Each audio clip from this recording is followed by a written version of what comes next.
ஆச்சி Royal gulab jamun packs ஒன்று வாங்கினால் ஒன்று இலவசம். இந்திய விமானப்படையின் ஹெலிகாப்டர் பயிற்சியில் ஈடுபட்டிருந்த போது சிறு தொழில்நுட்ப கோளாறு ஏற்பட்டதால் காஞ்சிபுரம் மாவட்டம் உத்தரமேரூர் அருகே பொற்பந்தல் எடமச்சி கிராமத்துக்குட்பட்ட விவசாய நிலத்தில் தரையிறக்கப்பட்டது.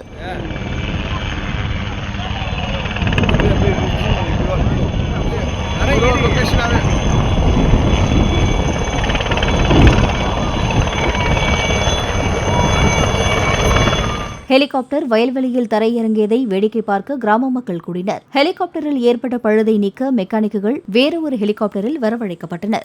அவர்கள் ஹெலிகாப்டரில் ஏற்பட்ட பழுதை சுமார் 3 மணி நேரத்தில் சரி செய்ததை அடுத்து 2 ஹெலிகாப்டர்களும் மீண்டும் சென்னை விமானப்படை தளத்துக்கு புறப்பட்டுச் சென்றன. ஆச்சி ராயல் குலோப் ஜாமுன் பேக்ஸ் ஒன்று வாங்கினால் ஒன்று இலவசம்.